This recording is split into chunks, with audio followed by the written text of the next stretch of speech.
Okay, the next phase is refurbish the rims and then mount the new tires and inner tubes on them.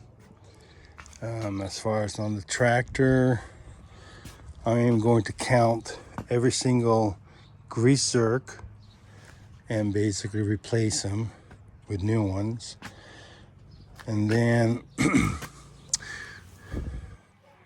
take the cover off and then remove the bearing and the hub itself.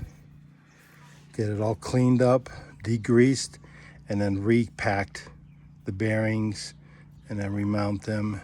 But while this is off, I might take some paint stripper, remove this, clean it, degrease it, and then repaint the hubs.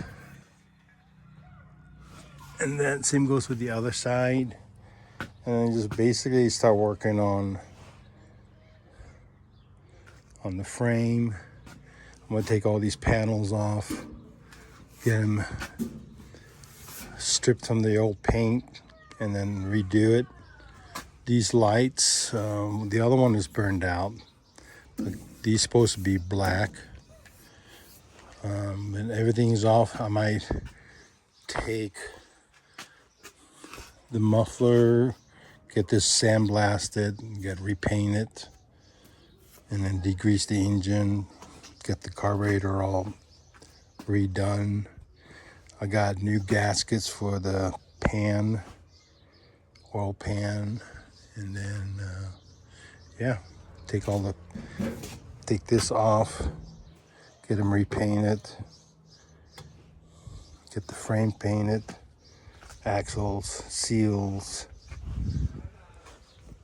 I might just take this off too and get them all cleaned up. The eagle hitch. Yeah, step by step. But like for right now, I am going to take these weights off. They're held by 2 bolts. Actually supposed to be 4, but just 2 are here. And that'll be these right here. Those are 1. What was the size again? 1 1/8 sockets. And take raise the rear, put them on jacks, and then loosen these guys up.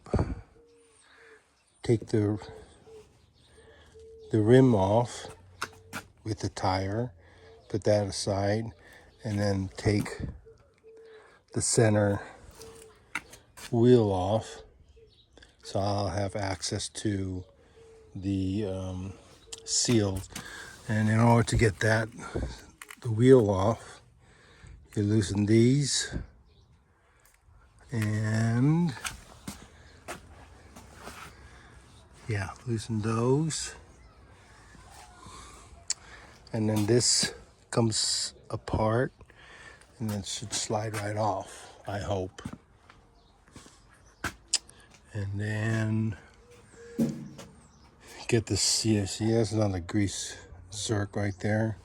Anyway, get this all stripped from the paint. Everything else gets stripped, and then primer, and then repainted. Steering wheel gets replaced. Gauges, I'm not sure if they're salvageable. If not, then replace it. Dash gets stripped and painted. And then also start work on the brakes down there. Yep. So right now I'm going to go ahead and take the weights off. Yeah, take the weights off. And then once the weights are off, then put it on jacks and then take the wheels off.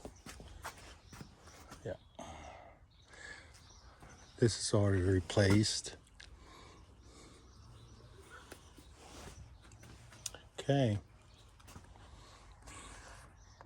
Okay, so I took the nuts off from these two bolts. See that? And I pushed them in. But I have no idea how heavy this thing is. So for safety, I just put a strap on this and use my engine hoist. So now I can pull that off the wheel hub, and this will catch it so they won't hit the ground. So I have no idea how heavy those things are. So I was able to tap these bolts out, and now this weight is supported by the sling. Oh look, there's an old, but yeah, get this all cleaned up, get this cleaned up, stripped, and painted.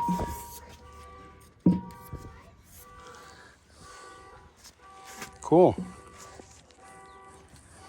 Now I'll do the other side. Okay, I got the left side done. And so now, before I raise it, I am going to loosen these guys up. Same as the other side. Because that way the friction still keeps the tire. I have it in reverse, I think, gear. But anyway, I just want to have it start freewheeling. Once those are off, then the rim comes off with the tire after I raise it. That way it clears the bottom of the tire. What I'm going to do is the front is already on jacks. The rear is going to be, what I'm going to do is I'm going to put a bubble there, a level. That way the whole thing is level instead of in an angle. So, but yeah, cool. Okay, with the pneumatic bottle jack, I was able to raise that and put this side on jack, and same goes the other side. And it looks pretty level. See the bubble? So that way I have plenty of room to work on the brakes too when these tires come off. So, and when I change the oil pan gasket and everything else, looks good. So I guess this tractor is going to stay here for a while.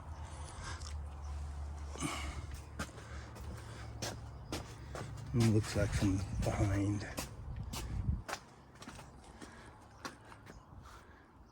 Yeah. Wow. The height right now is kind of like the model John Deere Model B over there. It's kind of like this height. Here's that weight.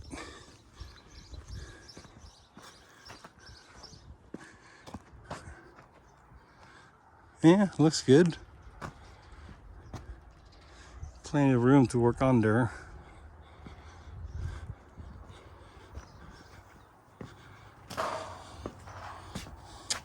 I'm still gonna stack those up, nail it, and build a, what do you call it? Something like that I have over there. See if I can zoom in on that. There.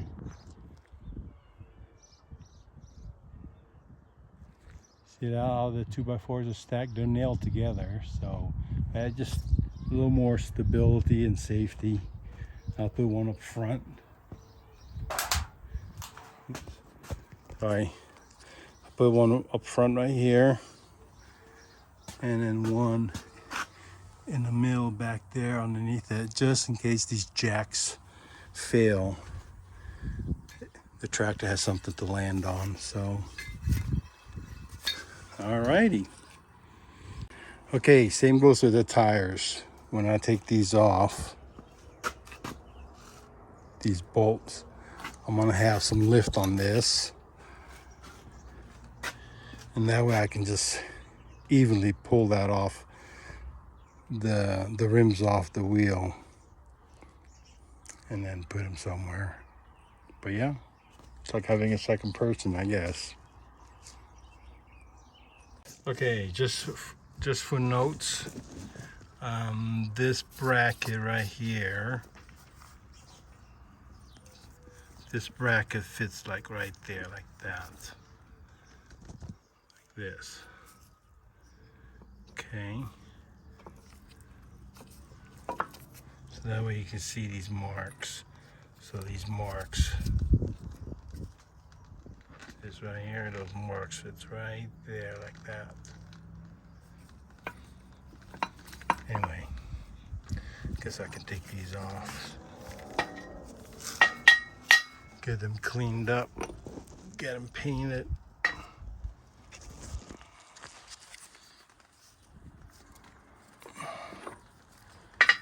See, this thing is already hanging. It's actually resting on this guy, so I'm gonna raise this up a little bit.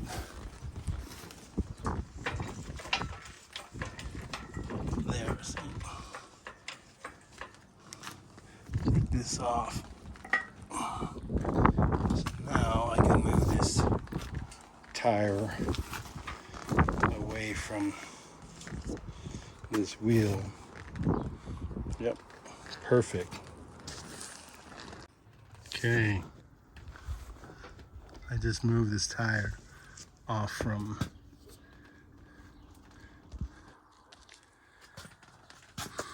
wow, interesting.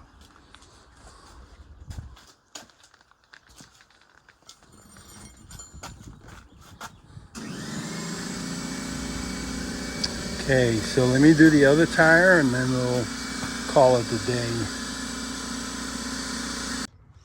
Well, I took the valve stem off.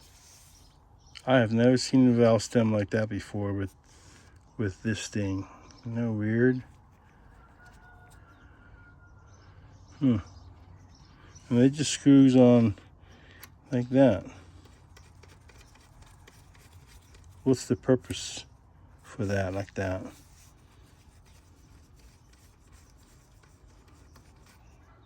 Wouldn't the Schrader valve itself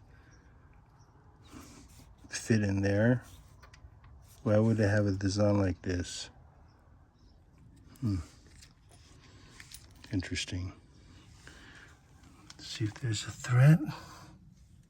Well, it doesn't look like there's a thread in there though. Weird. Well, I got this tire off, and I got the other one right there. And then there you have it. I put this strip pan underneath there. So that was pretty easy, having a hoist to help you out. Yeah, so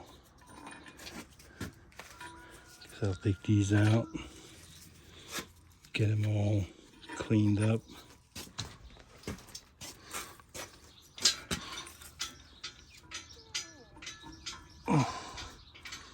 Yeah, and this.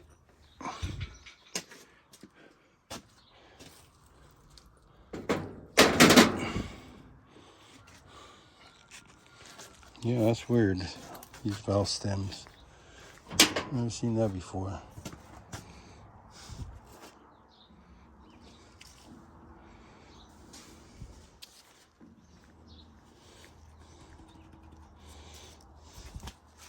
So now I gotta research of how to replace the seals.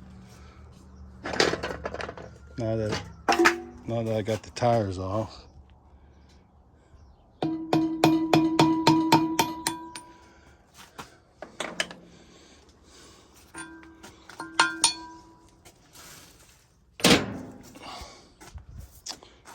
Yep. So probably sometime this week I'll take these two bolts off. And then I think since this half is part of this, yeah, I think take this off, tap this piece off while the other side also has two bolts. And then I think this slides out.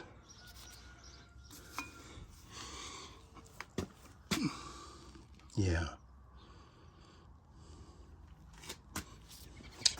Cool. Okay, since the brakes are not attached as far as, well, actually they're taken apart. So if I turn this wheel or axle, this should turn. See that? Yep. Okay, look how this side was the worst because the shoes were just totally disintegrated. Yeah. But at least the 4 teeth are still there. The other one has 2 broken ones. Yeah. Okay, there you have it.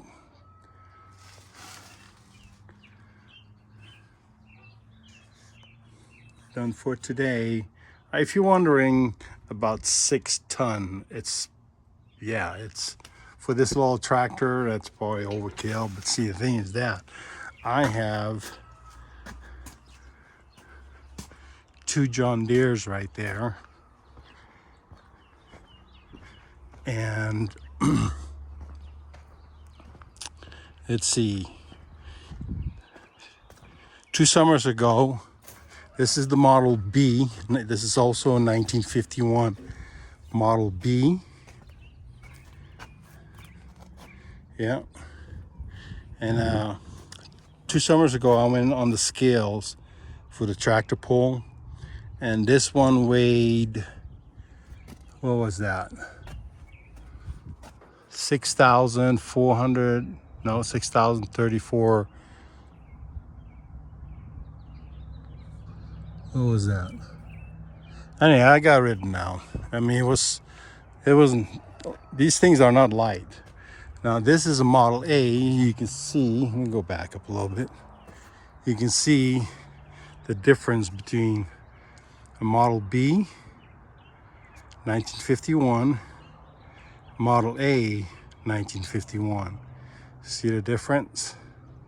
Now, this one here is going to be weighing a lot more. So if I want to support the frame, you figure 6 ton, that is 12,000 pounds. So you figure this weighs maybe, I don't know, 200, maybe 300. So that'd be 9,000 pounds. I don't know. I have to verify, check it out. Anyway, this one has a brand new filter bowl and a new carburetor. And then this one here also has a brand new carburetor, as you can see. Anyway, let me go ahead and oh yeah, on these tractors, the seat is mounted straight onto the battery box, which is then mounted straight onto the frame. So the only springs you have is just the pad, and it is horrible. So what I did was I moved the battery box further back by creating this platform. Well, this platform is reinforced with an angle iron on the bottom, so it won't be bending down. Anyway, this battery box was mounted actually from here to here. So I moved it about, what, 3 inches, 4 inches maybe, backwards. And then with these wings, I created this and put these, I got this from an old, not an old, but these are brand new springs, but from a place that restores old wagons, you know, from the Western era. So I said, well, you know, I can purchase these 2 springs and then build this angle iron frame. This is still the original, well, not the original, but the size. That's how small it was. Go from the other side. See, before the seat was only till about here, so I am extending it further, so basically you can have 3 adults sit on this bench. So it's still working, but yeah, you can see that it's a lot more springier, kind of saves your back. I don't know how those farmers did back then. They must really got some strong backs to handle all the jolts. But yeah, works pretty good. Anyway.